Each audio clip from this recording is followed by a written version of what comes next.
सतगुरु रूपी प्यारी साध संगत जी, प्यार और सत्कार से कहना, दान निरंकार जी। साध संगत जी कहते हैं, गुरु बिना गत नहीं, शाह बिना पत नहीं। गुरु के बिना ये आत्मा को मुक्ति कोई भी नहीं दिला सकता। गुरु ही ज्ञान का दाता होता है। गुरु की शरण में आकर ही, इस ब्रह्म ज्ञान लेने के बाद ही, सतगुरु के बताए अनुसार सेवा सिमरन सत्संग करने से ही अंतिम श्वासों तक ये काम कर लेने पर ही मुक्ति जीव को मिलती है। सतगुरु बाबा हरदेव सिंह जी महाराज भी संपूर्ण हरदेव वाणी के इस शब्द द्वारा हमें समझा रहे हैं, जो भी अपने सतगुरु के बंधन में बंध जाते हैं और कोई बंधन कभी न उनको बांध पाते हैं। टूट जाते इल्म के बंधन और ताकत के बंधन भी, टूट जाते पदों के बंधन और दौलत के बंधन भी। गुरु बंधन में बंधा हुआ ही भव बंधन से मुक्त हुआ। लोभ लालच काम क्रोध की वो जकड़न से मुक्त हुआ। हर आजादी से सतगुरु की सदा गुलामी अच्छी है। कहे हर देव झूठ नहीं है, बात ये बिल्कुल सच्ची है। इस शब्द द्वारा हमें सतगुरु बाबा हरदेव सिंह जी महाराज समझा रहे हैं कि जो अपने सतगुरु का सहारा ले लेता है, फिर उनको काम क्रोध लोभ मोह ये हंकार ये वाले बंधन बांध नहीं सकते। इनसे वो मुक्त हो जाता है। और फिर कहा है कि कोई भी बंधन हो, सभी बंधनों से वो आजाद हो जाता है जब सतगुरु का सहारा ले लेता है, सतगुरु के चरणों में आ जाता है। कहते हैं कि हर आजादी से सतगुरु की गुलामी सदा अच्छी है।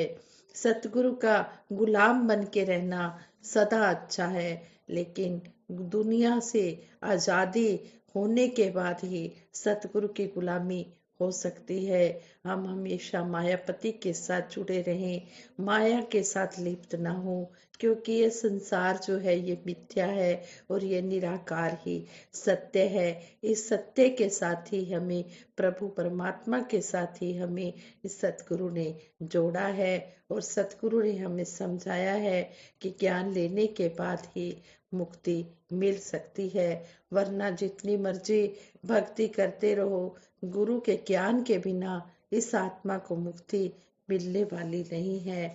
ऐसे ही दासी एक स्टोरी भी आप जी के चरणों में शेयर करेगी। आप जी वो भी परवान करें, अगर कोई गलती हो जाए तो क्षमा करें। ये जो कुछ भी दासी बोल पा रही है, ये सब आप जी की सिखलाई है और आप जी के चरणों में सीखने की भावना से ही दासी आती है। और इसी तरह आप जी आशीर्वाद देना, अंतिम श्वासों तक आप जी के चरणों में ये सेवा सिमरन सत्संग की जांच सीखती चली जाए और इसी तरह आप जी के चरणों में बैठकर ये जीवन का आनंद लेती रहे। साथ संगत जी स्टोरी इस प्रकार है। कहते हैं एक बार भगवान गौतम बुद्ध के शिष्य जानना चाहते थे कि मोक्ष मुक्ति कैसे प्राप्त की जा सकती है। शिष्यों शिष्यों की बात मानकर गौतम बुद्ध जी ने एक कहानी सुनानी शुरू की। यह कहानी थी एक जल्लाद और भिखारी की। कहते हैं किसी राज्य का जल्लाद, जिसने बहुत से गुनाहगारों को दंड दिया था, सजा दी थी, अब वह रिटायर होकर राज्य से बाहर एक कुटिया बनाकर अपना जीवन बिता रहा था। उसे हमेशा यही लगता था कि उसने कई लोगों की हत्या की है, वह बहुत पापी है। एक दिन उसके दरवाजे पर किसी की आवाज आई। उसने बाहर आकर देखा तो एक भिखारी खड़ा था। जल्लाद के मन में आया कि जिंदगी भर तो मैंने हत्याएं ही की हैं, आज मौका मिला है कुछ पुण्य कमाने का, तो इसे गंवाना नहीं चाहिए। उसने भिखारी को अंदर बुलाया और अपने खाने की थाली उसको दे दी। भोजन करके भिखारी ने जल्लाद के साथ बातचीत करनी शुरू कर दी। जल्लाद ने भिखारी को अपने जीवन की सारी कहानी सुनाई। जल्लाद की बात सुनकर भिखारी ने पूछा कि क्या तुमने वे जीव हत्याएं अपनी मर्जी से की थी? जल्लाद ने कहा, नहीं, मैं तो बस अपने राजा की आज्ञा का पालन कर रहा था। तब भिखारी ने कहा, तब तुम तुम अपराधी कैसे हुए? तुम तो अपने राजा के आदेशों का पालन कर रहे थे। जल्लाद को एहसास हुआ कि वह किसी गलत काम के लिए जिम्मेदार नहीं था। उसका कोई दोष नहीं था। इस प्रकार जल्लाद का मन शांत हुआ।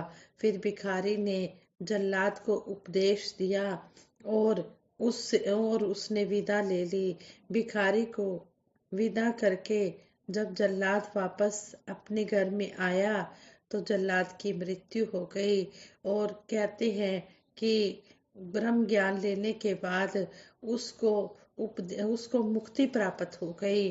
तो कहने का भाव यही है कि जब तक ये गुरु का ज्ञान नहीं मिलता है तब तक किस आत्मा को मुक्ति नहीं होती मिलती है। और सतगुरु जो भी हमारे ब्रह्म ज्ञान लेने से पहले किए हुए अवगुण होते हैं उनको इस तरह माफ कर देता है, जिस तरह कहते हैं एक सूखे घास का ढेर होता है, उसे माचिस की तीली से आग लगा दी जाती है तो वो राख बन जाता है। इसी तरह सतगुरु भी हमारे ब्रह्म ज्ञान लेने से पहले जो भी हमने पाप गुनाह किए हैं सब माफ कर देता है और आगे के लिए हमें समझाता है कि हमने इस रास्ते पर चलते हुए, भक्ति के रास्ते पर चलते हुए, सतगुरु के कहे अनुसार सेवा सिमरन सत्संग करते हुए आनंद लेना है। किसी का हक नहीं दबाना है, किसी का दिल नहीं दुखाना है और किसी के साथ हमने धोखा छल कपट नहीं करना है और अपने मन को शुद्ध रखना है। इस तरह हमें सतगुरु ब्रह्म ज्ञान लेने के बाद समझाते हैं। जो इन बातों को अपने जीवन में अपना लेते हैं फिर वो मुक्ति के हकदार हो जाते हैं। कहते हैं कि मानव जीवन के हर पल का हमने लाभ उठाना है। परमात्मा द्वारा दिया गया ये मानव तन है। इस मानव तन को हमने सिर्फ हंसी खेल मौज मस्ती में ही नहीं खत्म कर देना। जीवन मिला है तो जीवन के परम लक्ष्य प्रभु परमात्मा की प्राप्ति के लिए मिला है। इसके लिए हमने अपने इसके लिए जरूरी है कि जीते जी ब्रह्म ज्ञान प्राप्त करके हम अपनी पहचान कर ले। इस निरंकार की पहचान करते हुए अपनी आत्मा की जो असल सच्चाई है उसकी जानकारी मिल जाए, ताकि जिस दिन ये शरीर खत्म हो उस दिन फिर इस आत्मा को पता हो ये कहाँ से आई है, इसे कहाँ जाना है। वरना तो सिर्फ भटकन ही भटकन होगी। भक्ति की शुरुआत ही ब्रह्म ज्ञान से होती है। जब इस परमात्मा को देख लिया, इसके साथ संबंध स्थापित कर लिया तो भक्ति की शुरुआत भी वहीं से हो गई। फिर भक्ति को और मजबूत करने के लिए विश्वास की बात आती है तो जो एक बहुत ही सरल तरीका है कि हम नित्य प्रति संतों का संग करें, सत्संग में आकर अच्छे गुणों को सुना करें, अपनी आध्यात्मिक जड़ों को और मजबूत किया करें, मन का रिश्ता इस परमात्मा के साथ सिमरन द्वारा और पक्का किया करें। ये सब बातें हमें वक्त के सतगुरु माता सुदीक्षा जी महाराज समझा रहे हैं। अपने जीवन को पूरे संसार, पूरी मानवता के लिए निस्वार्थ सेवा द्वारा समर्पित किया जाए। परम पिता परमात्मा निरंकार जिस भी नाम से इसे हम बुलाएं, ये सच्चाई हमेशा से थी और हमेशा रहेगी। अक्सर इंसान जब किसी को कुछ करते हुए देखता है तो वह भी बिना सोचे समझे वही काम करने लग जाता है। इस परमात्मा ने अपनी जो बुद्धि विवेक चेतनता दी है उसका प्रयोग करना भूल जाता है कि किसी एक ने कोई काम कर लिया तो दूसरा भी अंधाधुंध वही काम करने लग जाता है। बात वही आती है कि एक नकल भी अगर हम बिना कारण जान करेंगे, बिना कारण जाने करेंगे तो वो हमें लाभदायक नहीं रहेगा। जैसे स्कूल में किसी बच्चे को अगर खुद कुछ ना आता हो और सिर्फ आगे वाला अपने परीक्षा में क्या लिख रहा है बस उसी की नकल करके लिखता गया तो उसकी अपनी बुद्धि तो बढ़ी नहीं, दिमाग में उसकी बेहतरी के लिए तो कुछ हुआ नहीं, सिर्फ कुछ नंबर जो जरूर परीक्षा में ज्यादा आ जाएंगे ऐसा करने से। असल में इंसान भक्ति में भी ऐसा ही करने लग गया है। अक्सर कह दिया जाता है कि कोई व्यक्ति ऐसा कुछ कर रहा है तो उसके पास बहुत सारी दौलत आ गई।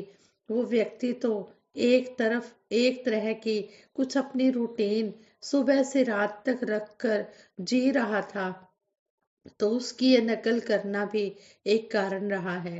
हर किसी की अपनी भक्ति है, फिर अपने हिसाब से अगर वो अपनी डेली रूटीन को फिक्स कर रहे हैं तो कारण इसमें भक्ति का मजबूत होना ही है। ना कि हम ये समझें कि किसी को सफलता केवल इसलिए मिल रही है क्योंकि उसकी रूटीन कुछ खास तरह की है।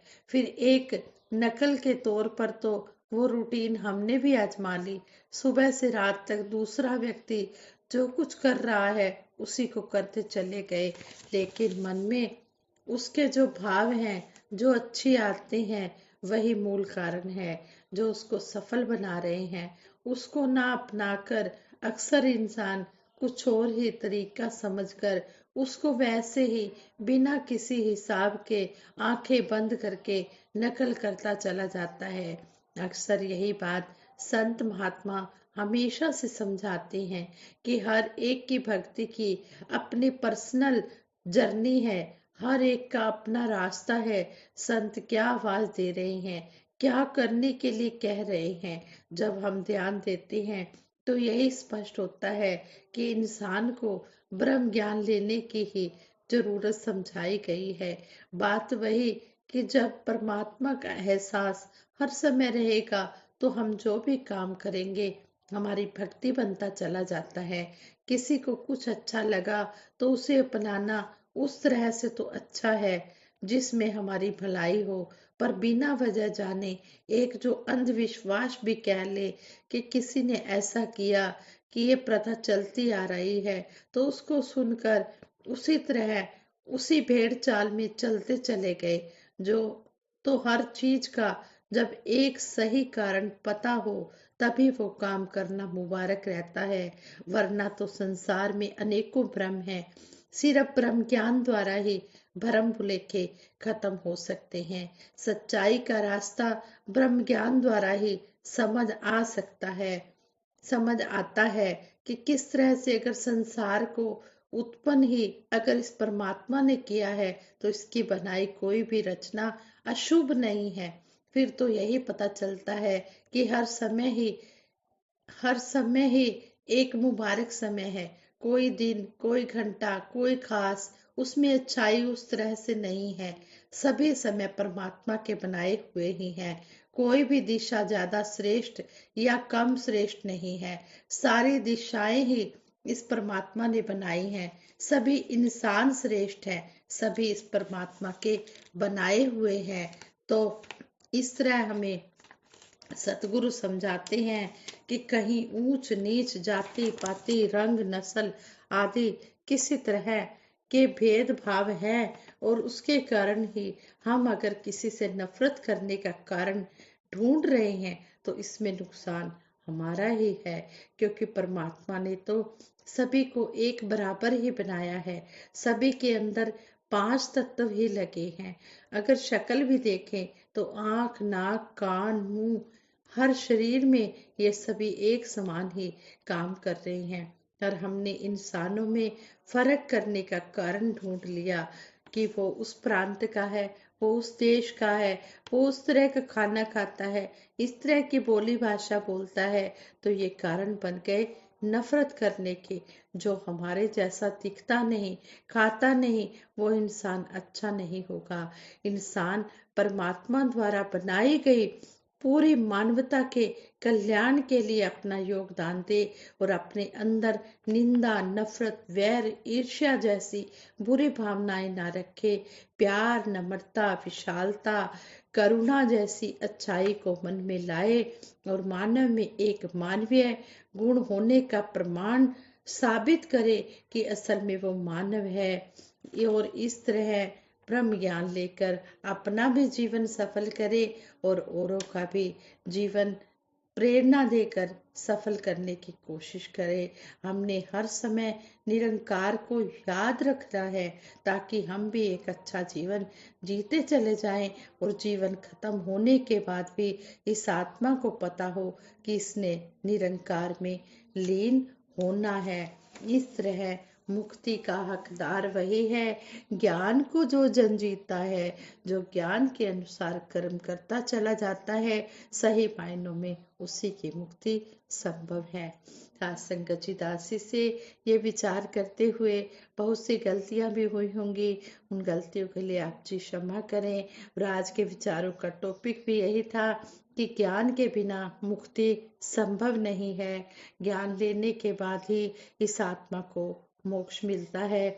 चाहे संसार में रहकर इंसान कितनी भी भक्ति कर ले, कितने भी कुछ भी दान पुण्य कर ले, कुछ भी कर ले, उसका फल मिलेगा, जरूर मिलेगा। कोई संतान के रूप में, कोई धन दौलत के रूप में, कोई महल माड़ियों के रूप में, ये संसारिक पदार्थों में ही उसको फल मिलेगा, लेकिन इस आत्मा को कोई फल नहीं मिलेगा।